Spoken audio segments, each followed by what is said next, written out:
Hi, this is Steve Hargadon, and I'm with Audrey Waters to talk about her blog post from this week at Hack Education. Hi, Audrey. Hello. This is our Roundup podcast. Lots of fun. It's another week of revolution and disruption. Yes. Yay. We can all go Woohoo! home now. Your first story, the Inside Higher Ed story on talking scaling, Yes. felt to me like that might have actually come out of some thinking from the previous week. Actually, several of the stories that I wrote this week felt very much about that. And in part, it's, I think, because we're seeing some of these trends, really crystallize. This trend towards the MOOC, for example, becoming really popular. The sort of the or at least the buzzworthy perhaps is a better adjective, and then also this thinking about how are we going to handle student writing in in an age where automated essay grading software is purportedly a suitable alternative to instructors. Well, I think in our recording last week, we did sort of talk about this question of the value universities have, where they would see themselves in a certain role, and seeing for them it sort of being natural to think about scaling. Mm-hmm. Did you have any additional thoughts about that? I mean, did you come to conclusions that we didn't talk about that you would want to share? Well, I think that I think that what's interesting to think about in terms of now this real excitement over the possibility of scaling is that this often is treated as though it is a technological solution. So if we're going to, or that it requires a technological solution. So if we're going to scale our classes online and allow hundreds, thousands, tens of thousands of students to participate, then what are the how are we going to sort of manage that, and is it going to be technological? And I think that this question now of the automated of the robo graders just made me think about how unfortunate it is that we would talk about scaling and efficiency in terms of the technology and not think through what it means to be able to actually scale this human connection, particularly when it comes to writing. And what would it mean if we had a MOOC for college composition? Would we feel duty bound to run everyone's essays through a robo-grader, or would we instead take advantage of the fact that students could be writing for each other, writing online, blogging in a meaningful way, and learning and giving feedback to each other, reading each other? I really love that, and I loved your points about leveraging the human network or leveraging the community. Mm-hmm. And I heard in that sort of echoes of Douglas Rushkoff, who said, social media is social, right? That's the value. So it's leveraging the technology to take advantage how we're learning about the relationships and the connections that make a difference in education. Yeah, and I think that finding what it is that that students find important and meaningful that for them, particularly when we're talking about sort of teaching writing and students practicing and students learning to sort of become better writers and better thinkers. I think in some ways a MOOC would be great if it was organized around the things that students wanted to actually write about and talk about and share with each other. And so I think that sharing with each other is the important element. It's not just writing for the sake of getting the points to complete your assignment. It's actually being part of a community where your voice matters. So I think we did this sort of spin last week, right? The redefinition of MOOC as massively open online community. Yes. Good. Okay, so tell me about Instagrok. This was actually my favorite story of the week. So when I first heard, I saw some folks, I think, tweeting about Instagrok saying, "Oh, it's a search engine for education." I thought, "Oh man, I wasn't excited about the possibility, or I wasn't really excited about thinking about another search engine." Partially, it's not as though Google is sort of infallible, but it's something that we've talked a lot about here. So why would you? And we've talked a lot about search literacy too. Is if students are struggling to search, students are struggling to sort of use Google well or think about search well, then it doesn't seem to make sense to give them another tool that they wouldn't use in the classroom. But then I actually had a chance to talk to the founder, who when I listened to him explain what he built, I realized that this isn't a search engine at all. I mean, in some ways, it fulfills that function. But if you think about when you search for something on Google or Bing, or you really just want one answer, and you want the best possible answer, and you'll click on that, and you're sort of done. And what he's built with Instagrok is really this is a I think it's more akin to research, and the way in which when you start researching a topic, it's really down the rabbit hole with where your inquiry takes you, and it's not just one click provides you with the answer, but one search in the card catalog, or one thing that you're inquiring about leads to a whole string of questions that you might want to answer and follow up. So I think that this is a really interesting tool, and I've told him to get in contact with librarians and work, if he could get some feedback from librarians about how they teach research in the digital age. It seems like a really great tool. I love it. Feel like you started out though with a concern about bringing this tool into the classroom, and then you left with a concern that it's another different tool that wouldn't get used after the classroom. Yeah, and I think that this is clearly a K-12 sort of a research tool, and I think in some ways I think it can be used to help students think through um, think through research. I mean, it doesn't seem to be the same thing as sort of wanting that one answer that Google. I mean, Google's often so good now. Sometimes if you type in a search query, it'll actually provide you with the answer. You don't even have to click on anything. It's like, oh, I think you mean you're looking for what is Ben Franklin's birthday, and so you don't even have to sort of click on a Wikipedia entry, for example, to see his birthday. And so I think Instagrok is really interesting. I think the way in which information is visualized is pretty interesting, and I think that there's a lot of potential here for this tool. So I went and looked up vitiligo, which is the skin disorder that I have that I run a social network for. And I actually really loved the results. I wished my community would have shown up, but there isn't really a community piece here. Right. This is not about the social. It seems more it's about the research. But I couldn't decide if this was curation or algorithms. This is well.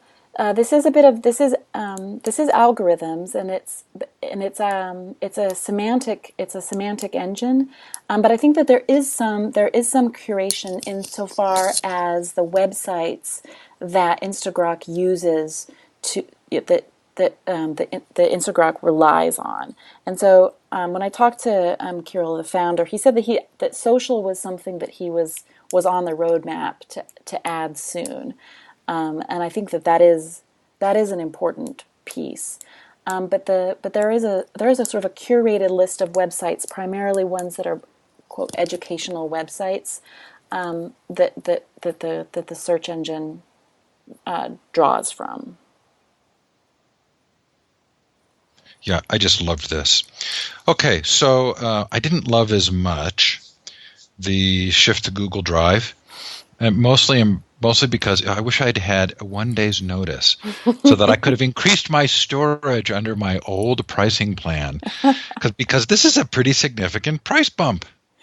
Yeah, this is funny. I mean, the G drive has been this sort of mythical thing that sort of everyone assumed Google was building, or maybe there have been rumors that Google was building a way for us to sort of store all of our files in the cloud. And of course, Google Docs has for some time now let you upload files. I mean, and not just sort of doc files, not just sort of PDFs or spreadsheet files, but any sort of file to store there.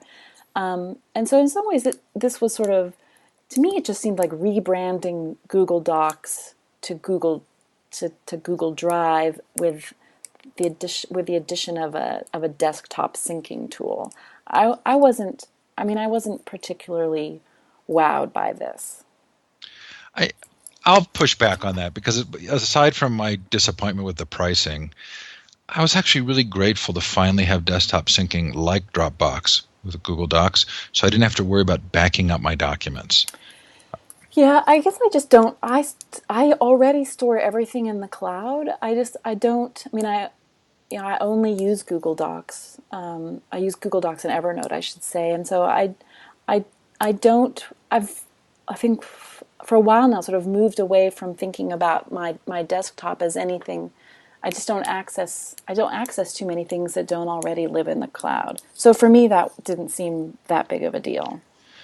Well, and I love Evernote and I love Dropbox, and part of what I love about both of them is I never have to worry about what would happen if there was a glitch. What if the company deleted my account for some reason?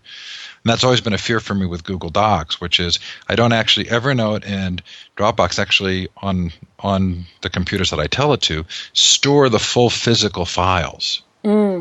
So here Google Docs is now actually storing the full physical files on a couple of machines.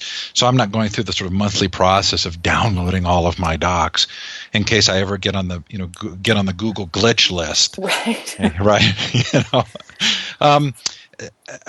So I did like that, and clearly there are some other pieces here. One of which is the API.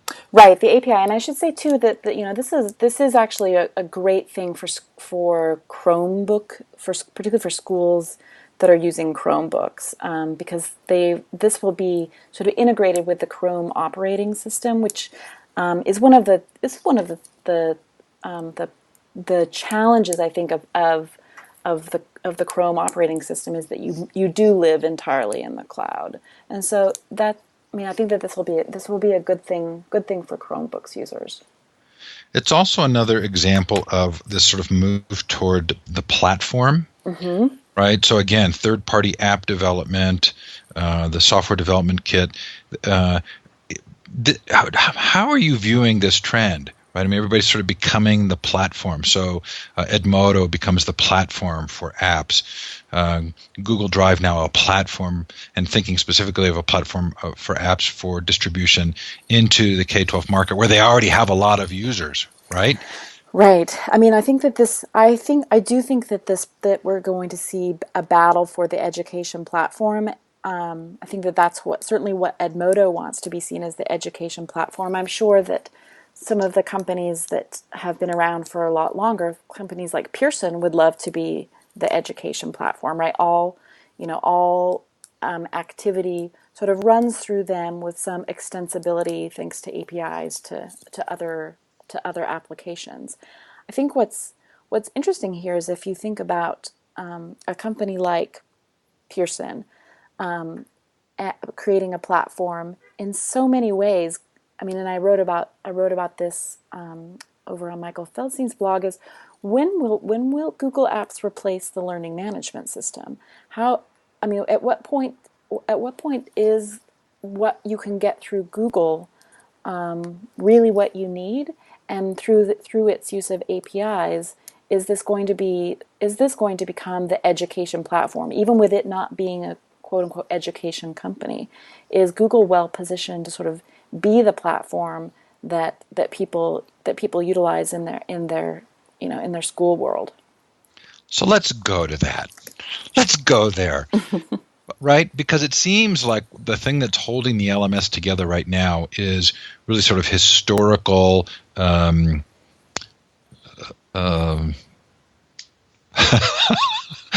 what's the word? When something keeps moving, because it's like it is inertia. I think inertia. It's institutional inertia. Absolutely. Right. So we've been talking about firing your textbook, and it sort of feels like we're going to say at some point we're going to fire the LMS, right? Because all of the things that you want to do, and this I think is what Jonathan Rees says that you're talking about. What are the things that the LMS is really doing for people? And do they need to still be in this structured form? Well, and I think that the LMS is already an abstraction away from the student information system. So the LMS is actually the web portal that it's not even directly tied to the student information system, but it's sort of there's a connector, and it's often not an API. It's usually just a direct sort of data dump from the student information system, and that's the sort of official list of the official database of student records. The LMS is already an abstraction away from those records. So what students' names, what grades are they in, what classes are they in, that sort of thing. And so I'm not sure why we would need the LMS to sort of mediate between what we're the function that the LMS had, it used to really just be the web portal into the student information system in a pre-Web 2.0 world. And I just don't know. I'm just not sure if there's that much value in the LMS any longer. I want to offer a potential additional rationale for this. It feels to me like we're also moving much more on the web to a DIY kind of culture, where the teacher creates a wiki, or and in part because there's a parallel between what they're trying to teach students to do and becoming sort of agents of their own learning, that there's this sort of significant movement toward DIY and away from kind of prepackaged, structured, restrictive solutions. Yes. And do you think that's kind of a part of what's taking place here? I think it is. And actually, interestingly enough, Professor Rees wrote a follow-up post. He really just posted this really interesting screenshot from his campus, which is in the process of reevaluating its LMS provider. And he just posted a screenshot of sort of how the community, how faculty and students use the LMS. He sort of posted it without comment. And the next day he wrote a follow-up post, and he made this really interesting observation that he wanted his choice of tech tools to be seen with the same sort of academic freedom that he has to decide what he's teaching in his courses. And I thought that was really interesting, framing your choice of technology in the same way and of course this is at the university level, but the same academic freedom that he has as a history professor to determine what resources are used in the classroom, what textbooks, what's the syllabus going to look like. And I think that is the shift that we're seeing, is that people want to be able to make their own decisions, and there really isn't. I'm not sure that it makes sense anymore to sort of have to strong arm faculty and staff to get onto the internet. I think folks are there, and they are comfortable in their own spaces with their own tech tools. And I do wonder if we'll see more faculty like Professor Rees say, no, this is actually part of my job is the right to decide to use WordPress or what have you on my own. That's a great connection. Before we leave these sort of two co-joined stories, there is a privacy issue for me. I was going to say, let's talk Google about Drive. Yeah.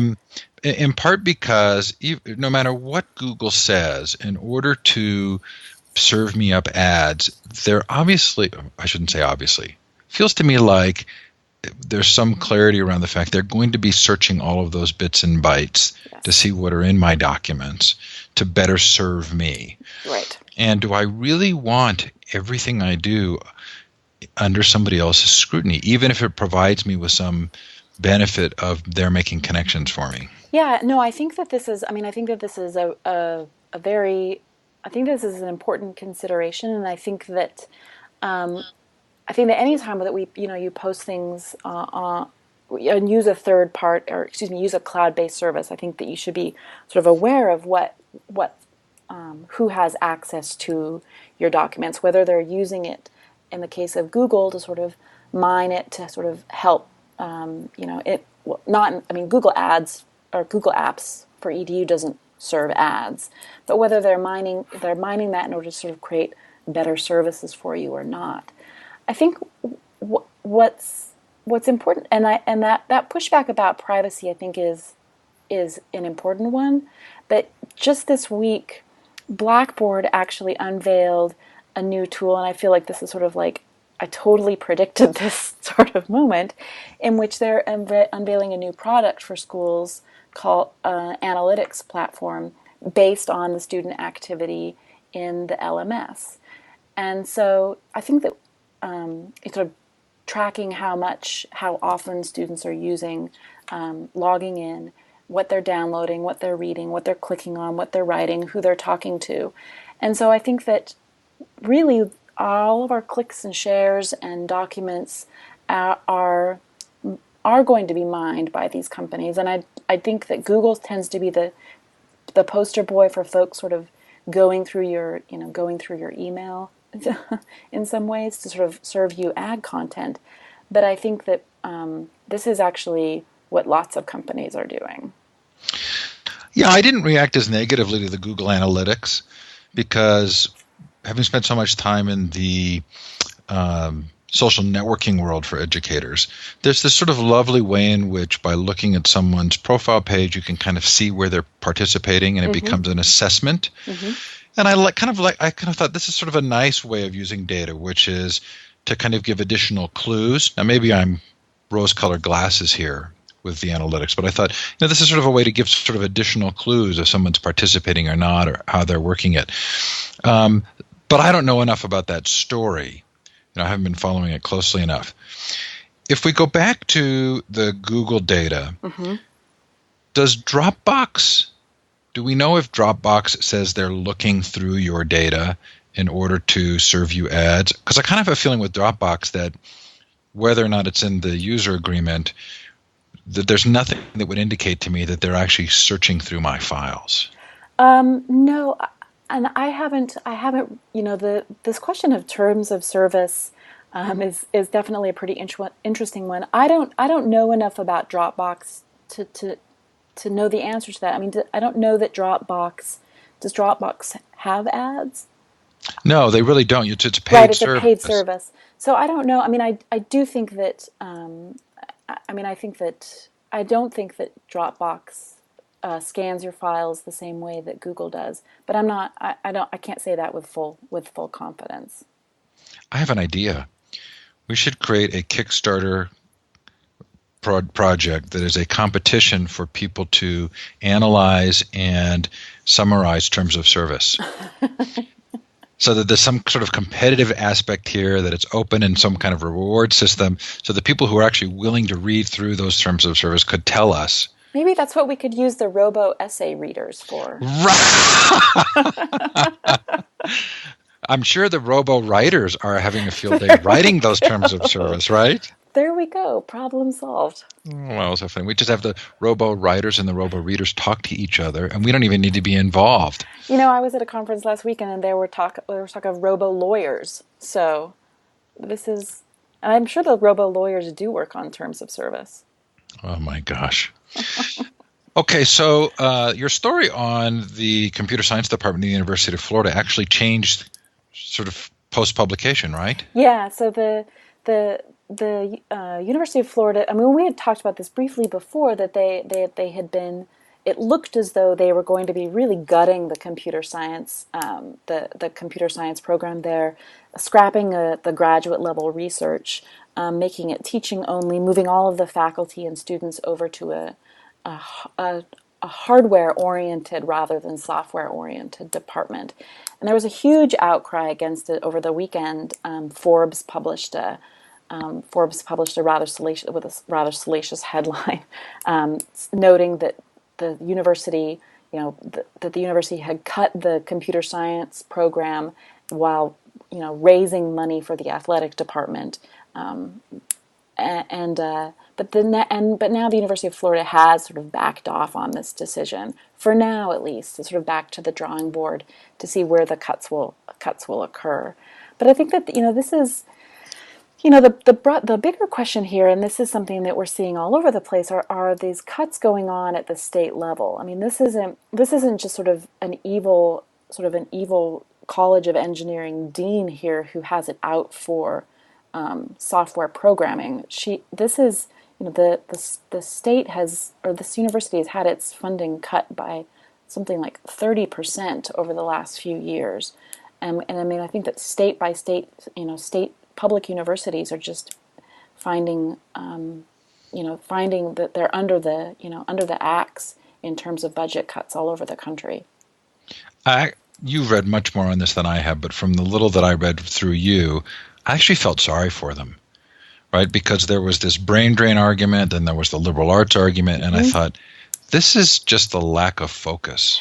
Yeah, and I mean, it's a bunch of sort of bad timing too, because the governor of Florida actually signed a bill to create a new STEM-focused university just the same week when the University of Florida looks as though it's sort of axing what for many people would argue sort of that the software industry is booming right now. So if you're going to have a STEM focus, computer science seems like a pretty good place to start. And so it just seemed like a lot of sort of mismanagement and misdirection in the state of Florida in terms of where its priorities were for funding at the University of Florida and as well as sort of across the board in terms of higher ed.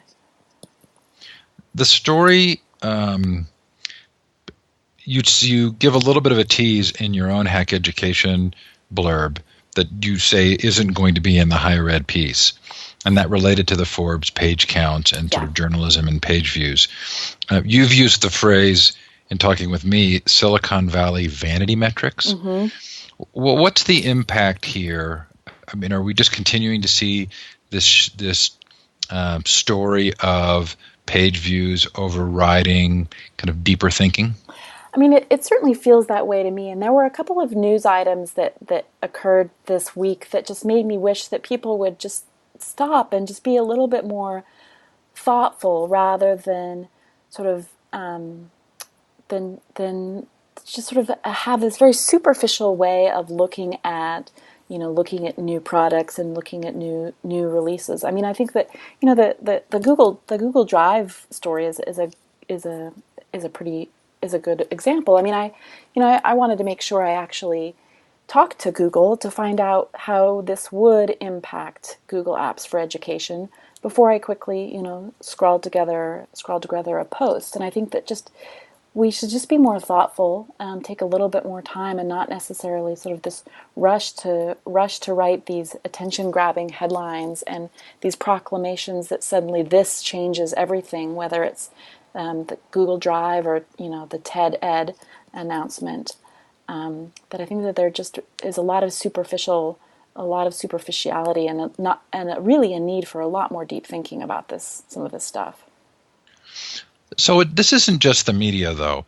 It seems to be sort of infected everything that we've been talking about in terms of startups, looking at education apps, to sort of decision making by education companies that appears to be less related to authentic value and more to the superficial or vanity metrics. Yeah, this absolute obsession with vanity metrics is. I see that a lot in startups that tout the number of registered users that they have, for example, as though that's really not a registered user is very different than a active user, and so the things that people tout and even an active user doesn't necessarily mean that you're an active learner or that you've sort of accomplished what you should be accomplishing with the tool. And so I think that there is the way in which we're just not thinking through the things that we somehow seem to matter in the media now are the things that somehow matter to the rest of us as well. How many clicks, how many Facebook friends, how many Twitter followers you have. It's all the same thing. And arguably, those kinds of metrics have driven corporate decision making for a long time. but maybe less publicly visible because now we're in this social software world in which we're all very aware of that. No, that's. I mean, I think that I think that the journalism in particular has always, the newspaper industry, the magazine industry. It's how they sell ads is, the number of subscribers, the number of readers that you have, and so this isn't something that's new, but it is this opportunity to sort of rethink metrics, and rethink metrics now that we have much better data as well, and I'm not sure that we always are rethinking things. Okay, so tell me what Pineapple Gate is. Well, we alluded to this a little bit last week. The story had just broke when we were recording our podcast, but this was a question that appeared on the New York State eighth grade reading the reading assessment. That the smartest students in the state came out of the exam sort of scratching their heads and saying, that question made absolutely no sense. And it was a question based on a Daniel Pinkwater story, which, if you're familiar with Daniel Pinkwater, he writes wonderfully absurd stories that it's hilarious to think that his work would be selected to sort of test students' reading comprehension, since it's really hard to make it's sort of hard to make sense of what he means, and that's on purpose. It's sort of this joyfully nonsensical children's literature, and Pearson had taken a passage, sort of redone it a little bit. The story is a twist on the tortoise and the hare, and it's in the original version. It's a rabbit and an eggplant, and the standardized test had twisted the story, then added a bunch of multiple choice questions that just didn't seem to make sense, and it sort of quickly became this example of the way in which what we're testing is just it is nonsensical, and we're now with the high stakes testing, it's just getting it's just that it's a great example of some of the things that we're testing that really don't, that the test itself doesn't make sense. The bigger picture, the test itself doesn't make sense. I was trying to think of how to play with a red pineapple and a MacGuffin, and I couldn't actually get it all to work. Okay, but so what did Deborah Meyer have to say about this? Well, I mean, she thought that this was really, I mean, of course, the sort of the story went viral partially because I think folks are pretty familiar with Daniel Pinkwater. It was being called Pineapple Gate. Pearson once again found itself in having not done such a great job of not doing such a great job of creating these tests while making millions and millions of dollars. And Deborah Meyer said that this is really just an example that we aren't testing things. We're just sort of we're creating these metrics that just don't they just doesn't make sense. The larger picture is that it doesn't make sense, and what's that the right answer doesn't matter. It's just almost more this sort of sociological experiment that we're all sending our children through. Well, I thought what was really interesting is it may not make sense, but it's consistent. Yes. And the quote from David Brooks, where he uses the words reward and punishment, yeah, really left me kind of understanding that this is based around a mindset of control. Yes. Rather than agency. Right. Meaning when you use the words reward and punishment, you're saying this is not about you choosing to learn. This is at college level. Yeah, I mean, I must say that this question of I mean, the timing couldn't have been better. The day before Pineapple Gate broke, Brooks had an opinion piece in the New York Times calling for more standardized testing at the college level.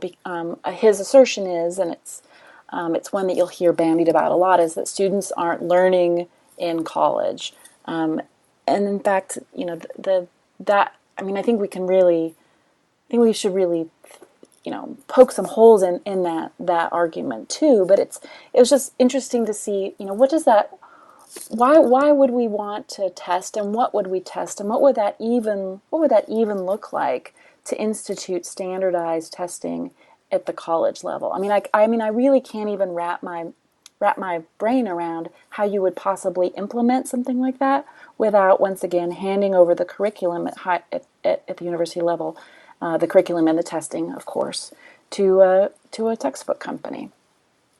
So to be clear, he was using reward and punish in the context of rewarding and punishing the institutions.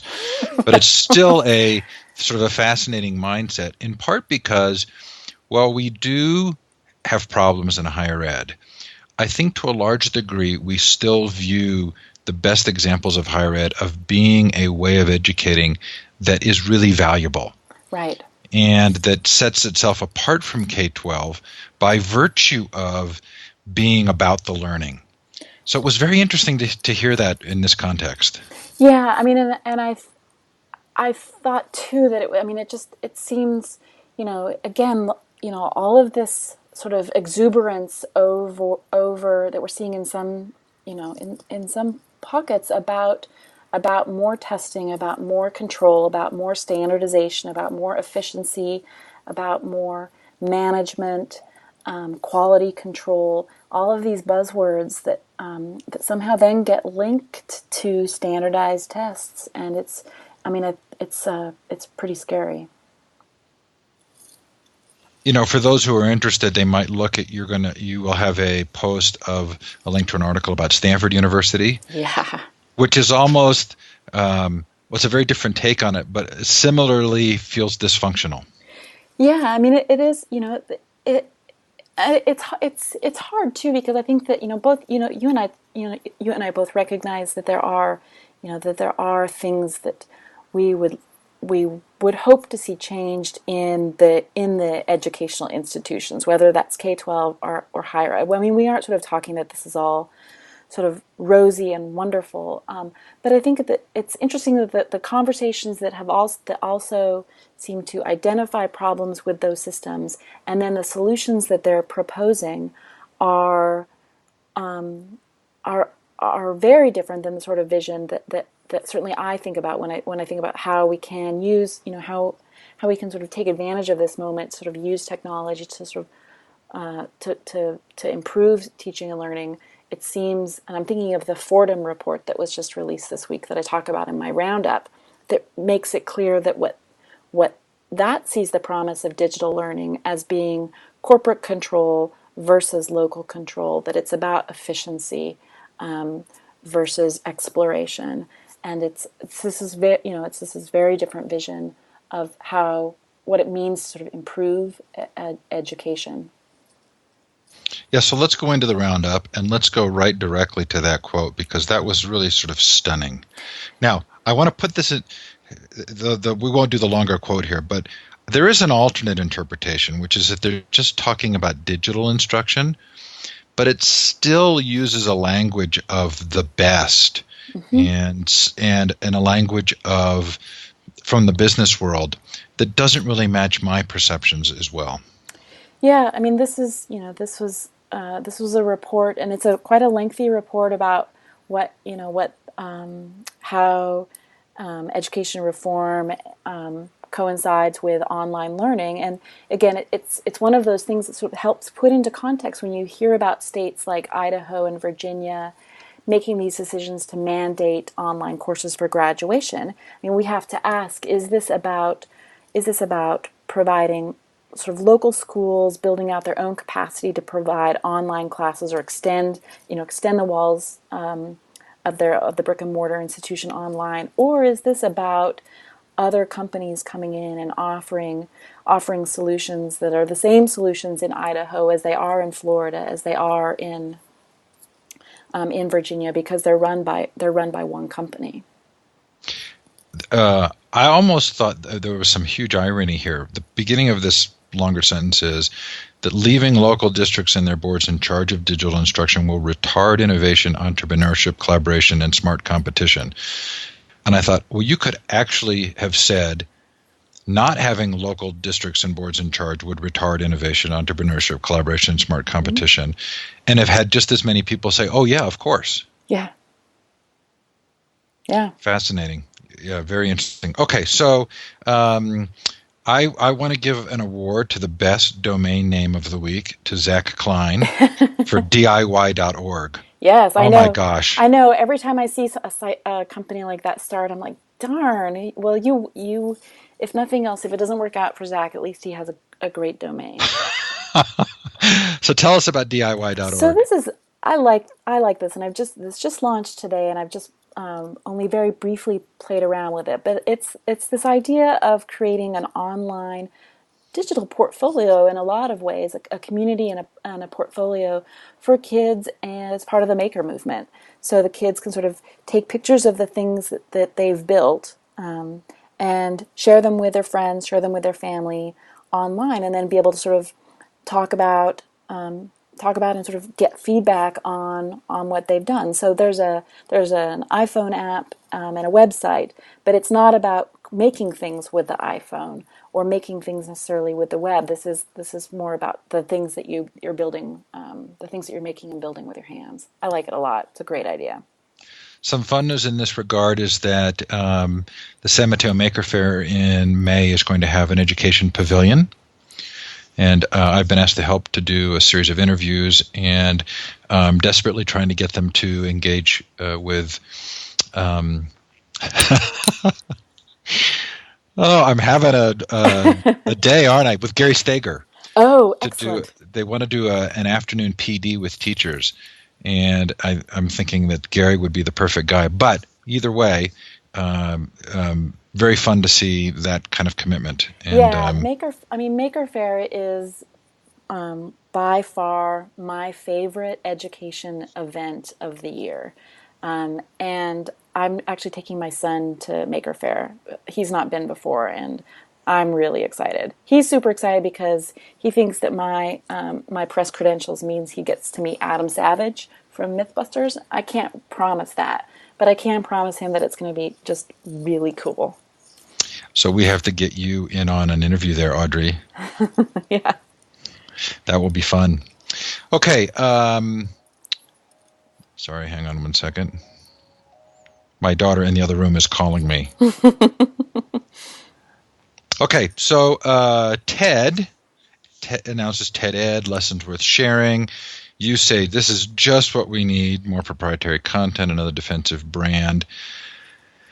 The piece that just keeps coming to me here is that they're missing the importance of relationships.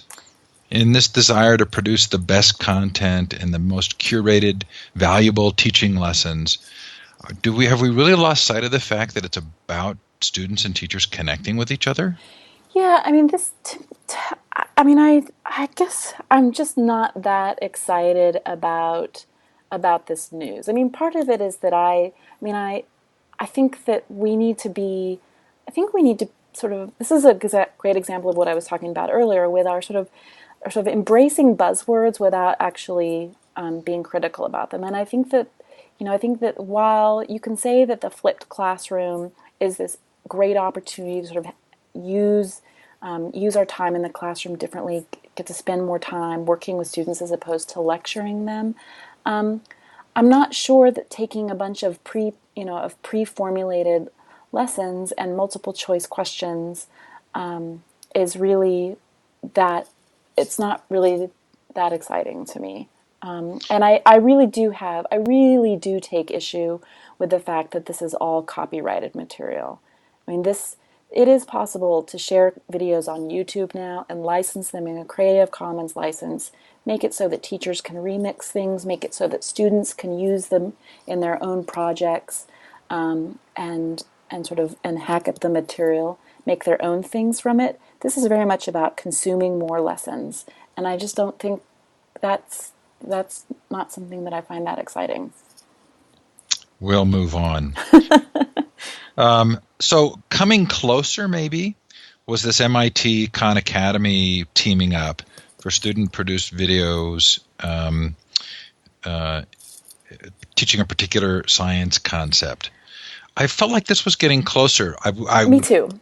And partially, I think one of the things that I love, and particularly around the sciences, is this. I think that kids have the kids have this really stereotypical view of what a scientist looks like, what a scientist does, or I mean, I would say, with the possible exception of the Mark Zuckerberg movie, even what an engineer does, what a software engineer does, what they look like. And I love the idea of having college students, kids, make videos for kids, because I think that that's actually really accessible. It helps kids sort of see that science is something that's fun. It's something that kids like them do, and that kids like them, that it helps them sort of project their future self, and that they can see themselves in the future working on projects like this, thinking about projects like this.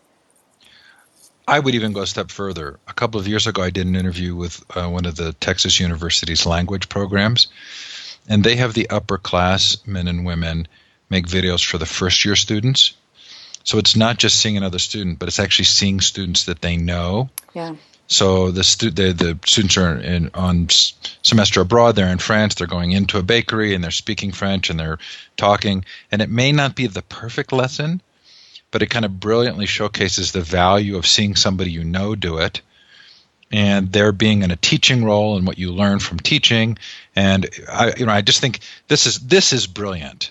And it is very different. I mean, the animations that are part of TED Ed are really slick. They're really polished, and I think it's a very. I mean, it's actually, I've been pretty critical of Khan Academy, but I think that one of the things that people do like about Khan Academy is that it's sort of folksy. It seems more approachable than something that has that high production value of a slicker, Hollywood-like of production. And I think that these MIT videos are have that same sort of you can do this too sort of element to them, which is important. Yeah, the intriguing piece here is that Sophia probably would have been a great platform for that. Mm-hmm. It doesn't feel like it took off. Right. So, the difficulty of an idea that's it's still waiting for people to get an understanding of its value. Yeah. Okay, Mozilla's summer campaign. Yeah, Mozilla's moving forward. Then I did some work for them a couple months ago, thinking about, what should the organization's tactics be to help people learn, help more people learn to code. And they've got a couple of pretty cool things going on this summer, one of which I absolutely adore is this notion of hackable video games. And so they've created a bunch of games in HTML that they're openly licensed and easy to sort of peel back and see what's going on, so that you can sort of tweak and remix and remake and hack your own video game. I think that's a really accessible way for folks who want to learn, particularly kids who want to learn to make video games. The other project is as a summer code project, and that's really sort of this quasi offline notion of having a party around your kitchen table where you help friends and family learn some basics of web literacy, all the way up to sort of learn some basics of programming. A very hands-on, like I said, sort of informal around the kitchen table teaching and learning event, which I also like a lot. Love it. Not sure how to respond to a Blackboard MOOC. Me neither. So Curtis Bonk, whom I have a lot of respect for, his book "The World Is Open," is participating in teaching an open enrollment course through course sites at Blackboard. You got to actually appreciate the fact they're doing that. Yeah, I mean, I think it's really interesting, thinking about what do we mean by open? When we talk about a MOOC, what is the open in? We talked last week about what does the C stand for, but what do we mean by open? I mean, is it just open enrollment? Is that sufficient for us to sort of be satisfied with the open part of MOOCs? And I think that in this case, that's what it means, is open enrollment. And I would like us to sort of push our thinking about, does open mean open source? Does it mean using openly licensed content? Does it mean that the process is open-ended? Does it mean that there's transparency and openness in terms of the university's thinking around its online initiatives? Or does open really just mean anybody can sign up and that's sort of sufficient. Really good points. I will say that Jarl, who's sort of the point person, or the one that I see as point person for these course site things at Blackboard, I think is doing a good job and is authentic. And I'm going to give some props there. Now that I'm no longer a Blackboard employee, I think that will stand as an authentic compliment. Course Kit rebrand. Yeah, this is an odd one. I don't really know. I don't really know the rationale behind this, and it's sort of things that make you go when a very new, very young startup changes its name and branding. Its CourseKit has changed to Lore as the name of the new company, and also announced that it's raised another round of funding, having just raised $5 million at the beginning of the year from Peter Thiel. And so I don't know if the rebranding is an attempt to sort of move away from the notion of course. I don't know, but it is interesting to see a young company already sort of rethinking its brand that way. I'd love to learn more about the World Reader Project. You don't give a direct link to the report there, just to the World Reader site, but they're reporting on the results of their pilot in Ghana. And is this good news? It seems to be good news. I mean, I think that they've found the project of, I mean, not surprisingly, increased people's access to content. It made people more enthusiastic about reading books, which is fabulous news. They did say that there was also it showed some signs of improvement on standardized reading tests.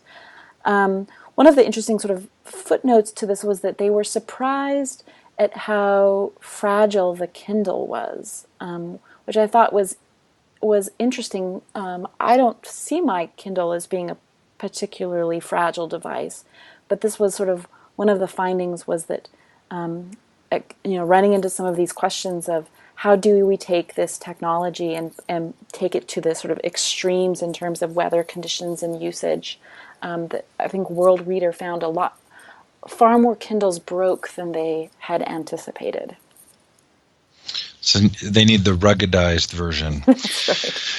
Well, I think part of what I've loved about following this has been the recognition that this is a fairly simple solution, right? And especially compared with the one laptop per child, which has such expansive goals. I mean, this is just about being able to have books available, Right. And I still continue to be kind of intrigued by that. Yeah. No, I like this. I think the World Reader project is really a great one. So Pew keeps telling us interesting things about teens.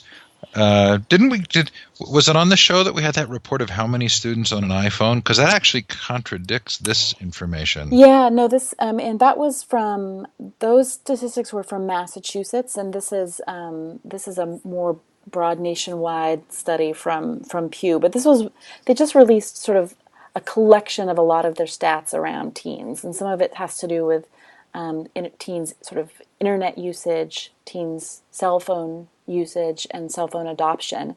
But I mean, nothing particularly surprising here. This is a group that is almost entirely online, and the vast majority are cell phone owners. Yes, still interesting though. Mathalicious is launching a Kickstarter campaign. Yes, this is Mathalicious makes some really great lesson plans and videos for teachers, helping teachers think about ways in which they can teach math by using sort of real world examples. If you're familiar with the sort of work that Dan Meyer does, it's sort of of that same ilk. And they've just launched a Kickstarter campaign to create a year-round web video series, a video a week, which again is sort of making the pitch directly to kids too about how math is actually all around them, and that math isn't just something that happens in math class, in the math textbook, and in your math worksheets. That there's all sorts of math that they'll use in their day-to-day life, real-world math, which I think is it's something, I think something you can say to kids, but they don't necessarily believe it, in no small part because that's not how they're often taught it. Is this is a fair amount of money? He's looking to raise $164,000. Is this likely to get that much contribution? I don't know. I mean, we've seen some pretty spectacular fundraising. I think that it seems as though a successful Kickstarter campaign relies on getting a lot of media coverage of your campaign, and I know that EdSurge had a blurb on it, and I believe that there was an article in Good today. So we'll see. We'll wish for the best. We don't have to wish for the best for College Board because they're obviously doing quite well. Ka-ching. Yeah, this is really interesting. I mean, College Board is a nonprofit that is wildly profitable. It's they're best known for administering the SAT exam, and I think that a lot of this push that we're hearing now about all students should go to college, all students should be college ready, is really means all students should take the SAT once, twice, several times in high school, and and in fact several states are even paying the College Board to help help boost their numbers so that those states look as though they have more students ready for and headed to college. The College Board is making a ton of money, and by the looks of it, paying its employees very well. Yes, that was an interesting figure. So the College Board is allowed to make money, but a student is not, as this poor young man found out, right? Yeah, this is an interesting. I mean, this is an interesting question. I mean, I think it raises lots of interesting questions. This was a young kid, and I'm not actually sure which state this is in, but had been appointed the school's webmaster, so he was helping maintain its website, and he had taken it upon himself to build a mobile app so that other students could access the sort of information that you'd find on a school website, right? When the bell's going to ring and what's on the cafeteria menu. He'd made a mobile site so kids could easily access that information on their phone, and then it decided that it was so popular he thought he might charge money for it, and the school shut down. The school actually shut down the website. They revoked his access as webmaster and prevented him from, sort of made it really clear that he wasn't allowed to make any money off of this. So there may be a lot more to this story than is aware on the surface, mm-hmm. but it sure seems to fit a pattern of our not really understanding how to support entrepreneurial efforts. And that may not be fair, may not be fair to the school, but it sure has that appearance. No, I think that's certainly one of the takeaways is thinking about this. This kid had sort of decided to design and build something that, plenty of schools spend quite a lot of money having, development shops build their mobile apps for them. Perhaps not so much at the K-12 level, but certainly at the college level. This is something that's frequently outsourced. And so when you have someone build it internally, it's interesting to think about, the decision to punish them. I also think it's also raises questions too about, he was accused of sort of hacking and exploiting the school's web resources, and it's another example of what happens when kids are so much more technologically advanced than their school. I mean, I don't think he didn't hack into anything in order to be able to create this. He probably could have even done it without actually programmatic access to the website. He probably just could have scraped the data himself and built it. But it's, thinking about what's going to happen more and more when students, particularly if the school administration and educators aren't as tech savvy as students, what else are we going to see sort of raising issues like this? I mean, he was solving a problem for he and his fellow students. Yeah, again, with sympathies to the school because there might have been complexities there. I think we could, without looking at this particular story, there is sort of this larger issue of to what degree are we supportive of independent activity, and we've seen this before. Yeah. Of students as agents rather than as sort of conforming to the school culture. Right. A good way, not necessarily an upbeat way, but a good way to end. Yes. Audrey, thanks again for a great week of posts. Thank you. Goodbye, everybody. Take care.